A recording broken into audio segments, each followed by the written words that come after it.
querida iglesia. Qué gusto es compartir este domingo, el Día del Señor, con cada uno de ustedes. Es nuestra oración que estén todos bajo la protección y toda la presencia del Señor envolviéndoles en cada uno de sus hogares.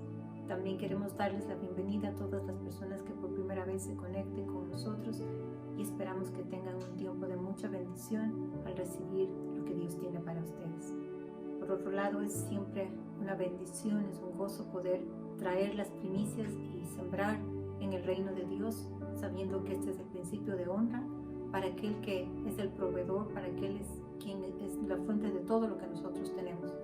Y estamos seguros de que cada semilla sube con agrado delante del Señor y vuelve con una cosecha abundante. Esta mañana quiero continuar hablando como hemos estado compartiendo respecto de cómo recibir la bendición. Y habíamos estado diciendo que la obediencia trae bendición a nuestra vida. Y déjeme recordarle la esencia de la bendición. Bendición quiere decir el empoderamiento para prosperar. Es decir, que no es solamente tener cosas, sino estar empoderado para prosperar en todas las áreas, absolutamente en todo. Y sabemos que Dios quiere que nosotros prosperemos y seamos bendecidos para también nosotros bendecir.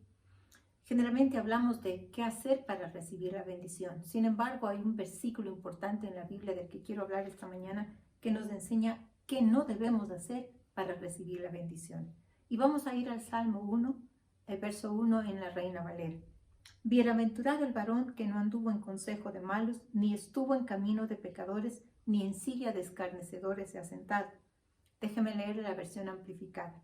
Bendecido, afortunado, próspero y favorecido por Dios es el hombre que no camina en el consejo de los malvados, siguiendo su asesoramiento y consejo, ni se ha parado en el camino de los pecadores, ni se ha sentado a descansar en el asiento de los burladores.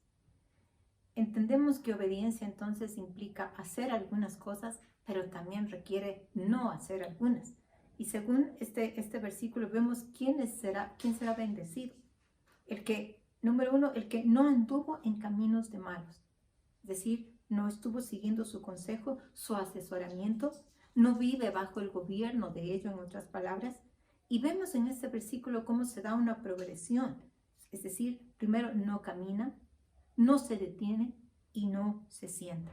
Es interesante porque empieza con la palabra no anduvo, no caminó, y termina con la palabra no se ha sentado. Es como una secuencia de intimidad que va creciendo. Como decíamos, empieza andando, luego se detiene, se para, por así decirlo, y luego se sienta con aquello o aquellos que no es correcto. Y como ya habíamos dicho en varios mensajes anteriores, hoy más que nunca debemos estar muy atentos, muy conscientes de con quién caminamos, porque los tiempos que vivimos son tiempos engañosos, son tiempos peligrosos, son tiempos difíciles y tenemos que asegurarnos de caminar con gente que camine en los principios del reino, porque de lo contrario aquellos que, si lo hacemos con aquellos que no tienen estos principios, vamos a comenzar a aceptar su consejo y muy pronto vamos a estar deteniéndonos en su camino. En otras palabras, parándonos en su estilo de vida, aceptando su forma de conducta, adaptándonos a sus comportamientos, a su falta de valores, a su falta de principios. Y si no tenemos cuidado y no somos prontos en dejar esto, terminaremos sentados con los burladores. ¿Usted recuerda lo que sucedió con Lot? Él escogió cuando Abraham y él se iban a separar, y Abraham le deja que él escoja primero. Le dice lo que si tú escoges a este lado, yo iré al otro. Y vemos que Lot escoge conforme lo que su vista le guió, lo que los sentidos naturales le guiaron. Y dice la palabra, dice que poco a poco, él fue poniendo sus tiendas, acercándose a Sodoma. Y usted sabe lo que pasó, sabe el resultado de todo lo que eso implicó. Y en algún momento, Lot era un hombre justo, pero en algún momento él perdió el temor de Dios. Y este es el patrón que vemos continuamente. Usted puede leer esta historia de Lot en Génesis 13, pero este es el pensamiento de aquel que comienza a perder el temor de Dios, ¿no? Porque es en dónde está lo malo. Y me voy aproximando poco a poco y pensamos, no, eso es una exageración, pero recuerda lo que la palabra de Dios dice. En Primera de Tesalonicenses 5:22 en la Reina Valera dice, absteneos de toda especie de mal. En otra versión dice, no deis apariencia de mal. Y esto es muy importante porque hoy las cosas son tan liberales, las acciones tienen tanto libertinaje y no consideramos que la Biblia dice que ni siquiera demos apariencia de mal. Es decir, esto es necesario entender esto, ¿no? Porque cuando una persona comienza a frecuentar lo que no es de Dios y comienza a caminar en esa dirección, adaptará y caminará en esas costumbres poco a poco. Un poquito aquí, un poquito allá. Y por eso es tan importante con qué y con quién tiene comunión. Porque si lo hace con la gente errada, entonces aceptará sus códigos de conducta, su estilo de vida, y la secuencia es que tarde o temprano se encontrará sentado junto con los burladores. Y déjeme decirle que esta es una de las grandes victorias que el enemigo tiene con los creyentes cuando logra llevarles a esa posición. Esta palabra burlador significa escarnecedor, significa el que desprecia, significa el que ridiculiza. Y una cosa que me impactó significa pensar con desprecio. Pensar con desprecio. ¿Cuántas personas comienzan a pensar con desprecio y burla los principios del reino? En los que fueron tal vez enseñados desde niños o que recibieron y compartieron por un tiempo. ¿Y sabe por qué? Porque se han sentado con los burladores. Y déjenme explicarle lo que significa la palabra sentarse. Quiere decir permanecer, quiere decir habitar, quiere decir estar bajo la morada de alguien. Es decir, debemos examinar y evaluar en qué tierra hemos escogido para para establecer nuestras tiendas, nuestras moradas. ¿En qué estamos estableciendo nuestra vida? ¿Con gente que menosprecia la palabra de Dios? Porque tenemos que recordar y entender que hemos sido llamados a hacer luz y llevar la palabra de Dios en este tiempo de oscuridad, en este tiempo de opresión, en este tiempo en donde las cosas son tan especiales, en donde el enemigo quiere distraerle, en donde el enemigo quiere tentarle y donde el enemigo quiere robar el propósito de Dios para su vida. Y por eso es tan importante recordar lo que la Biblia dice en Romanos 12, 1 y 2, y vamos a leer de la versión NTV. Por lo tanto, amados hermanos, les ruego que entreguen su cuerpo a Dios por todo lo que Él ha hecho a favor de ustedes, que sea un sacrificio vivo y santo, la clase de sacrificio que a Él le agrada. Esa es la verdadera forma de adorarlo. No imiten las conductas ni las costumbres de este mundo, más bien dejen que Dios las transforme en personas nuevas al cambiarles la manera de pensar. Entonces aprenderán a conocer la voluntad de Dios para ustedes, la cual es buena, agradable y perfecta. Sacrificio es una palabra que no nos gusta escuchar. Y déjeme decirle que cuando la Biblia habla de sacrificio no está diciendo que ponga su cuerpo en el sacrificio de la enfermedad y acepte la enfermedad, o ponga su cuerpo como sacrificio en pobreza, porque todas estas cosas el Señor Jesús las pagó en la cruz. Él se llevó todas nuestras enfermedades a la cruz. Él se hizo pobre para que nosotros fuéramos enriquecidos. No está hablando de eso, está hablando de someter lo que nuestro cuerpo, lo que nuestra carne, lo que nuestra naturaleza carnal quiere, someterlo como un sacrificio, ponerlo en el altar del sacrificio. Y si queremos ser bendecidos y tenemos que entender que necesitamos vivir una vida victoriosa, apartada para Dios, una vida bendecida en Dios. Esto quiere decir una vida con propósito eterno, porque muchas personas pueden pensar que todo está bien porque son prosperados en ciertas áreas, pero que se van a terminar aquí, porque nada nos vamos a llevar, nada de lo natural va a llevar, sino lo que vamos a llevarnos es si cumplimos el propósito de Dios en nuestras vidas. Entonces, esto, para vivir con propósito eterno, requiere que vivamos separados de los estilos, de las formas y de las costumbres del mundo.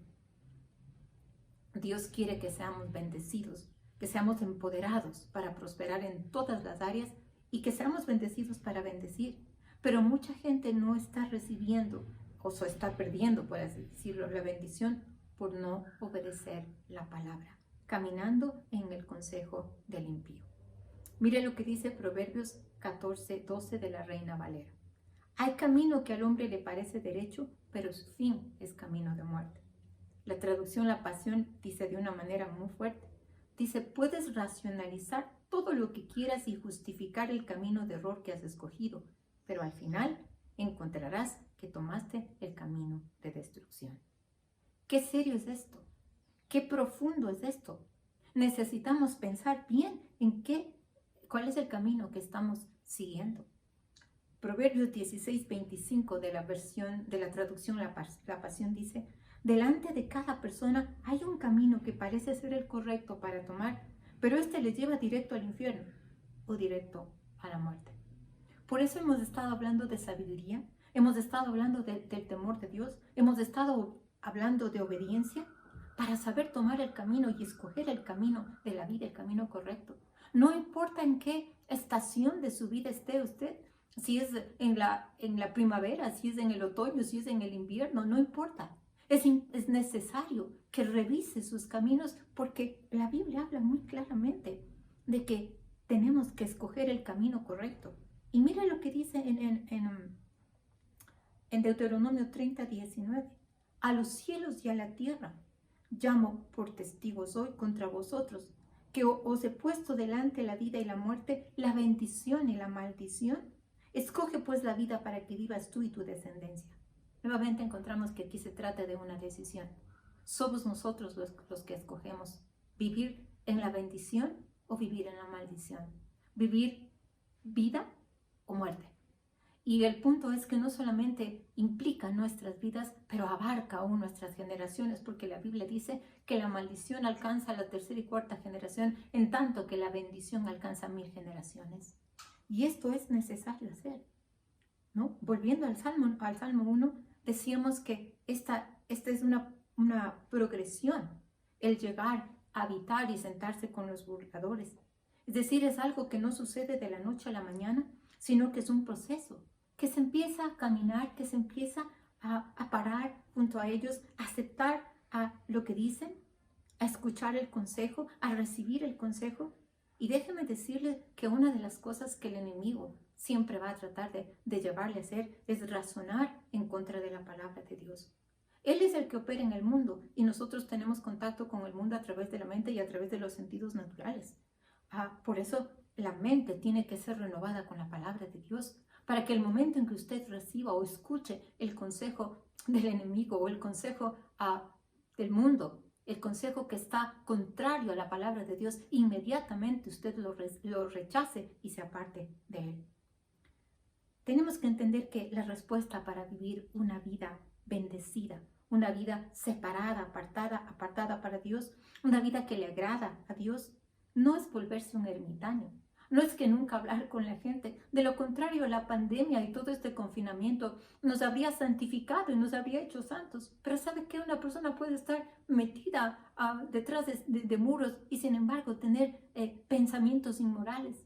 Y sin embargo seguir cometiendo pecados. ¿Sí me entiende? Y esta pandemia, por supuesto, hemos visto este confinamiento, cuántas cosas que estaban en el corazón de la gente sacó, cuántos desastres en los matrimonios, cuántas cosas dolorosas han experimentado las personas a través de este confinamiento. Entonces esa no es la solución. Y por supuesto tampoco la solución es salir desenfrenadamente porque necesita distraerse, porque necesita algo afuera, ¿sí? Y contaminarse. Y no me refiero solamente al virus, sino contaminarse de todo lo demás. ¿Sabe qué es vivir una vida que agrade a Dios? Es cuando usted sabe quién es y qué tiene en Cristo Jesús. Cuando usted tiene esta identidad de lo que es en Cristo Jesús, de lo que Él ha hecho por usted, y usted vive de esta manera y usted aplica la palabra de Dios y usted camina en los beneficios de una mente renovada y camina en los beneficios de buscar a Dios primero. Esa es una vida que agrada a Dios y es una vida exitosa. Yo quiero animarle a levantar los fundamentos. Yo quiero animarla a pensar y revisar los caminos que parecerían tal vez caminos correctos, pero la Biblia dice, estamos viendo que son caminos que al final llevan a destrucción. ¿Cuál es el camino por el cual están dando? Y por otro lado, quiero animarle Y quiero animarle de una manera especial a esta generación, a no ser una generación frágil, a no ser una generación tan sensible que no se les puede decir nada, una generación que todo tiene que ser dado sin esfuerzo. No, no. El Señor ya pagó en la cruz, pero nosotros tenemos que aprender a poseer la herencia, a perseverar, a persistir y a poner delante de Dios cada día nuestra vida como un sacrificio agradable para Él, para entonces entender y recibir su voluntad, que es buena, agradable y perfecta. Caminemos como Dios expecta, caminemos en la plenitud de su palabra, porque hay grandes recompensas y porque esa es la única forma. Es lo único que va a darnos protección en medio de este mundo tan convulsionado y tan difícil que estamos viviendo. El vivir bajo la protección y en los caminos del Señor. Vamos a tomar un tiempo de orar y pedirle al Señor algo importante. Señor, queremos primero en esta mañana pedirte que traigas luz y que nos ayudes a examinar nuestros caminos. Señor, perdónanos si es que hemos practicado esta progresión de andar, de juntarnos, de pararnos, Señor, con aquellos que no caminan en tus principios. Y luego nos hemos sentado, Señor, para recibir este consejo. Tal vez esa es la razón por la que muchas cosas no están sucediendo en nuestras vidas, Señor. Porque tú dices que bienaventurado y bendecido será el hombre o la mujer que no vive de esta manera, que no recibe el consejo del impío, que no camina con los burladores. Padre, perdona todas las veces que tu palabra ha sido menospreciada, que tu palabra ha sido tomada como algo ligero, porque tú mismo eres la palabra. Perdona, Señor, las veces que tu palabra no ha sido valorada con el peso, con la validez que tiene. Te pedimos perdón y te pedimos, Señor, que a la luz de tu Espíritu Santo tú nos ayudes a rever nuestros caminos, Señor, y a salir de todo camino que nos lleve al final. No queremos llegar al final del camino y entender que es un camino de destrucción. En esta mañana tú estás haciendo un llamado, Señor, para que meditemos en nuestros caminos y dejemos aquello que es contrario a tus principios, a tu palabra, a tu voluntad. Y oro, Señor, que el Espíritu Santo de Dios convenza a cada persona, en cada hogar, a cada uno de nosotros, Señor, en este escoger pues la vida, para que nos vaya bien a nosotros y a nuestras generaciones, en el nombre de Jesús. Por otro lado, en esta mañana quiero invitarles a usted tal vez se conectó por primera vez con nosotros y necesita tener una relación con el Señor Jesucristo. Necesita que su vida dé un giro, necesita un Salvador. Este es el momento, esta es la mañana en donde Dios hizo una cita divina para que usted pueda tener el perdón de sus pecados y que pueda recibir vida eterna. Esto se hace cuando con un corazón consciente de que hemos vivido lejos de Jesucristo, le pedimos perdón por nuestros pecados y le invitamos a que Él sea el Señor y el Salvador de nuestra vida. Le invito a que haga juntamente conmigo esta oración y le diga esto. Señor Jesús, reconozco mi necesidad de un Salvador. Te pido perdón por todos mis pecados. Recibo tu perdón y te doy gracias, Señor, por haber muerto por mí en la cruz y haber resucitado de los muertos para darme vida y darme salvación. Ahora eres mi único Señor, el dueño de mi vida. Escribe mi nombre, Señor, en ese libro. Y gracias, Señor, por llenarme de tu Espíritu Santo y darme esta revelación de la salvación en el nombre de Jesús. Bienvenido a la casa y a la familia de Dios y que pueda usted continuar caminando en estos caminos de vida y de bendición. Y a todos ustedes, amada familia, quiero animarles con todo mi corazón. No tome a la ligera la palabra de Dios. No escuche el consejo del mundo. No se siente en camino o en silla de los burladores, de aquellos para el cual la palabra de Dios es tan ligera y es tan liviana. La palabra de Dios es la palabra de Dios. Cielo y tierra pasará, pero su palabra no pasará. Viva conforme a ella y reciba todo lo que Dios tiene para usted. Un abrazo.